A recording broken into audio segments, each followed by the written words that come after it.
Oke, jadi yang pertama ini adalah distribusi probabilitas, yang mana distribusi probabilitas ini adalah suatu daftar yang berisi hasil dari sebuah eksperimen atau sebuah percobaan dan peluang untuk hasil-hasil dari hasil eksperimen atau percobaan ini. Untuk ilustrasi, kita menggunakan percobaan untuk melempar koin sebanyak 3 kali, dan variabel yang diamati adalah jumlah sisi head yang muncul itu ada berapa. Dan untuk daftar distribusi probabilitasnya dapat dilihat di tabel berikut. Oke, jadi yang pertama ini adalah distribusi probabilitas, yang mana distribusi probabilitas ini adalah suatu daftar yang berisi hasil dari sebuah eksperimen atau sebuah percobaan dan peluang untuk hasil-hasil dari hasil eksperimen atau percobaan ini. Untuk ilustrasi, kita menggunakan percobaan untuk melempar koin sebanyak 3 kali, dan variabel yang diamati adalah jumlah sisi head yang muncul itu ada berapa. Dan untuk daftar distribusi probabilitasnya dapat dilihat di tabel berikut.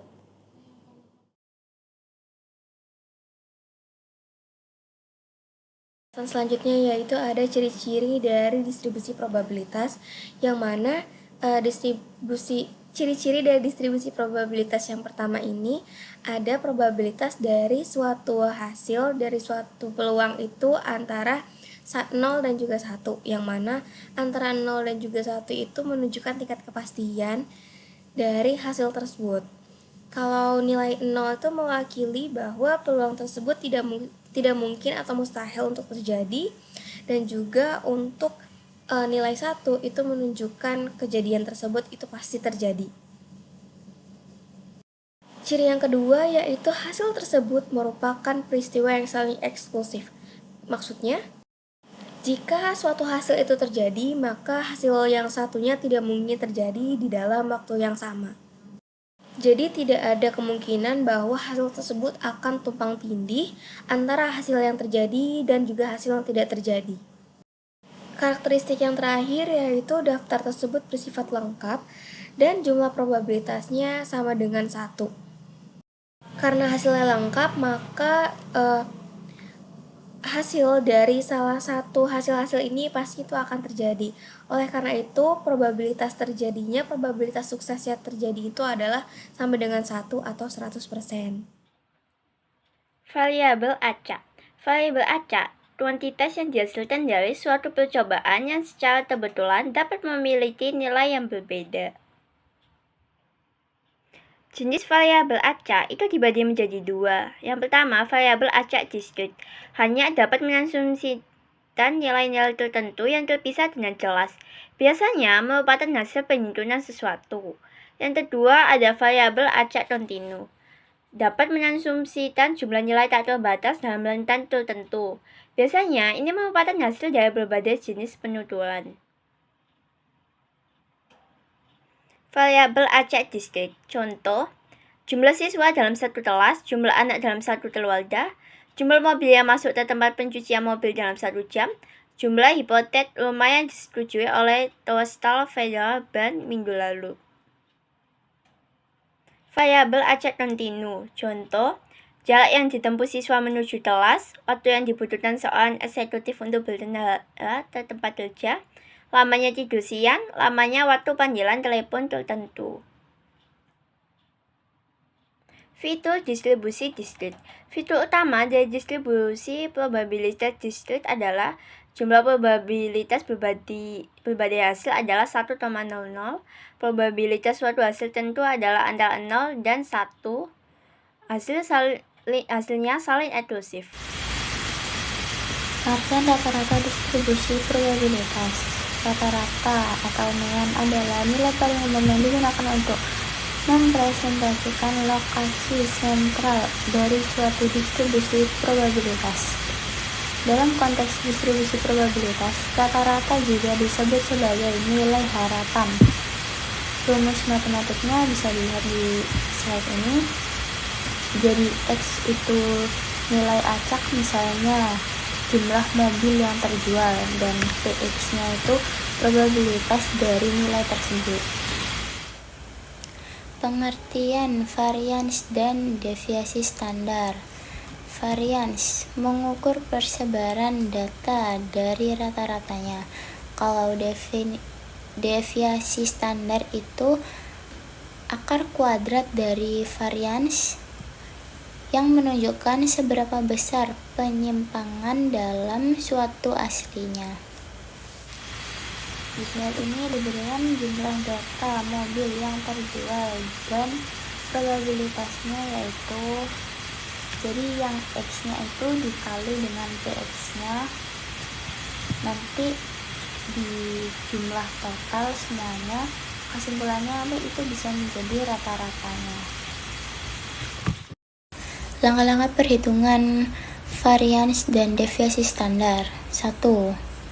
Hitung selisih tiap nilai X dengan rata-ratanya. 2. Kuadratkan hasil selisihnya. Lalu kalikan hasil kuadrat dengan probabilitasnya. Lalu jumlahkan semua dari hasil yang terdapat di varians. Yang terakhir, ambil akar kuadrat dari varians untuk mencari deviasi standarnya. Jadi ini diberikan contoh perhitungan yang lengkap. Ada X dan P kali X, dan X-nya dikurangi dengan mu. Terus habis itu dibuat kolom gitu, dihitung semuanya. Lanjutnya dibuat kolom lagi, selanjutnya tuh hasil dari yang sebelumnya itu dikuadratin. Terus habis dikuadratin semua, dibuat kolom lagi sebelahnya. Nah, itu hasilnya dikali dengan PX-nya itu. Nanti dikali semuanya, nanti ditotal. Nanti bisa dilihat hasilnya, mu-nya 2,1 dan variansnya 1,200 dan deviasi standarnya diakarin. Baik, selanjutnya adalah materi tentang distribusi probabilitas binomial. Karakteristik distribusi probabilitas binomial ada 4. Yang pertama, hanya ada 2 kemungkinan hasil pada suatu percobaan tertentu. Yang kedua, hasilnya saling eksklusif. Yang ketiga, variabel acak adalah hasil hitungan. Yang keempat, setiap percobaan bersifat independen dari percobaan lainnya. Selanjutnya di sini ada rumus probabilitas binomial, yang dimana C menunjukkan kombinasi, N menunjukkan jumlah percobaan, X menunjukkan banyaknya keberhasilan, dan P menunjukkan probabilitas sukses. Selanjutnya adalah contoh probabilitas binomial. Ada 5 penerbangan setiap hari dari Pittsburgh melalui US Airways ke Bandara Regional Bradford, Pennsylvania. Misalkan probabilitas setiap penerbangan datang terlambat adalah 0,20, berapa peluang tidak ada penerbangan yang terlambat hari ini? Nah, tadi dimasukkan ke rumus yang sebelumnya, nanti hasilnya akan menunjukkan 0,3277. Berikut ini adalah contoh Excel probabilitas binomial. Selanjutnya adalah distribusi binomial rata-rata dan varians. Untuk rumusnya ada di atas ini, yang menunjukkan 1. Rata-rata keberhasilan yang diharapkan adalah jumlah percobaan dikali peluang sukses. Yang kedua, varians menunjukkan seberapa besar penyebaran atau variasi hasil dari distribusi tersebut. Jadi semakin besar N dan peluangnya mendekati 0,5, maka variansnya juga semakin besar. Selanjutnya adalah distribusi binomial rata-rata dan varians. Untuk rumusnya ada di atas ini, yang menunjukkan 1. Rata-rata keberhasilan yang diharapkan adalah jumlah percobaan dikali peluang sukses. Yang kedua, varians menunjukkan seberapa besar penyebaran atau variasi hasil dari distribusi tersebut. Jadi semakin besar N dan peluangnya mendekati 0,5, maka variansnya juga semakin besar. Berikutnya ada contoh distribusi binomial, yaitu rata-rata dan varians. Untuk pertanyaannya adalah berapa jumlah rata-rata penerbangan yang terlambat, serta berapa varians jumlah penerbangan yang terlambat. Di sini diketahui P-nya ada 20 dan N-nya ada 5. Jadi tinggal dimasukkan ke dalam rumusnya tadi. Untuk rata-rata hasilnya 1,0, untuk varians hasilnya 0,80. Berikut ini adalah solusi lain dari jawaban contoh distribusi binomial, rata-rata dan varians. Selanjutnya adalah distribusi binomial menggunakan tabel. Untuk mempermudah, seringkali kita menggunakan tabel probabilitas binomial. Misalnya, mesin memproduksi roda gigi dengan tingkat cacat 5%. Kita ambil 6 sampel acak. Dari tabel kita bisa lihat peluang. Tidak ada cacat adalah 0,735, tepat 1 cacat 0,232, tepat 2 0,031 dan seterusnya. Dengan tabel ini, kita tidak perlu menghitung manual dengan rumus, tapi cukup mencari nilai langsung sesuai N dan P. Untuk selanjutnya adalah distribusi binomial menggunakan Megastat. Selain memakai tabel, kita juga bisa menggunakan software seperti Excel dan dengan add-in Megastat. Contohnya di sini kita masukkan N sama dengan 6 dan P sama dengan 0,05. Lalu langsung keluar hasil probabilitas untuk X sama dengan 0 sampai 6. Hasilnya sama seperti tabel sebelumnya. Jadi Megastat mempermudah perhitungan dengan cepat dan akurat. Berikut ini adalah contoh bentuk binomial untuk variasi P. Dilanjut, slide selanjutnya adalah contoh bentuk binomial untuk variasi N.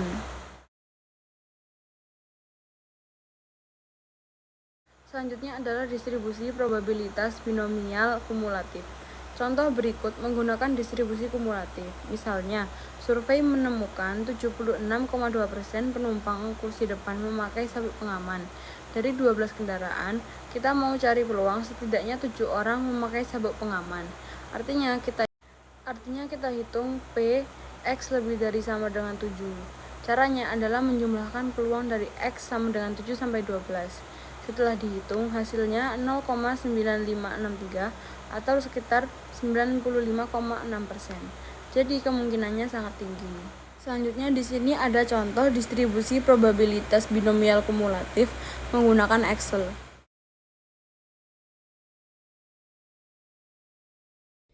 Kemudian ada distribusi hypergeometrik, di mana distribusi ini memiliki beberapa karakteristik. Itu yang pertama, dia hanya punya 2 kemungkinan hasil. Kemudian peluang keberhasilannya tidak sama pada setiap percobaan. Yang ketiga adalah hasil dari hitungan jumlah keberhasilan itu tetap dalam sejumlah percobaan. Selanjutnya adalah kapan kita menggunakan distribusi hypergeometrik. Nah, kita menggunakan distribusi hypergeometrik ini ketika kita mengambil sampel tanpa pengembalian dari suatu populasi yang terbatas. Nah, coba bayangkan kalau kita memiliki sekeranjang bola, ketika kita ambil satu bola dan kita mengembalikannya sebelum mengambil bola berikutnya, maka peluang untuk pengambilan kedua itu sudah berubah. Ini artinya bahwa setiap pengambilan berikutnya itu dipengaruhi oleh hasil pengembalian sebelumnya. Jadi kapanpun kita melakukan pengambilan sampel di mana item yang diambil itu tidak dikembalikan, kita akan menggunakan model distribusi hypergeometrik untuk menghitung peluangnya. Di sini kita bisa melihat rumus dari distribusi hypergeometrik di mana peluang mendapatkan X sukses itu adalah S kombinasi X dikali dengan N besar dikurang S kombinasi N kecil kurang X dibagi dengan N besar kombinasi N kecil. Nah, pada dasarnya rumus ini itu adalah perbandingan antara cara kita mendapatkan hasil yang diinginkan dan juga total semua kemungkinan hasil. Nah, di mana N besar itu adalah ukuran populasi, yaitu jumlah total objek yang kita miliki. Nah, untuk S itu adalah jumlah sukses di dalam populasi, di mana jumlah item yang kita cari atau yang memiliki karakteristik yang kita amati.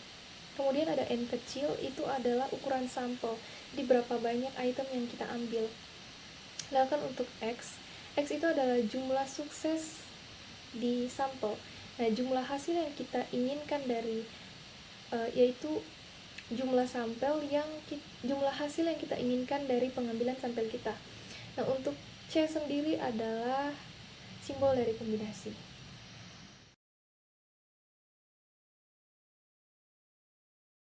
Kemudian di sini terdapat contoh soal dari distribusi hypergeometrik, di mana sudah diketahui di soalnya bahwa jumlah populasi dari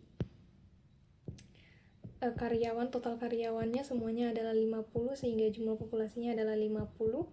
Kemudian ada 40 anggota serikat yang adalah jumlah sampelnya, jumlah sukses dalam populasinya. Kemudian diketahui juga adalah anggota komitenya adalah 5 orang, yang adalah ukuran sampel yang diambil, sedangkan terdapat anggota serikat yang diharapkan itu sebagai jumlah sukses dalam sampelnya, yaitu ada 4 orang. Nah, kemudian untuk mencari peluangnya itu dimasukkan ke dalam rumus distribusi hypergeometrik sehingga didapatkan hasil 0,431.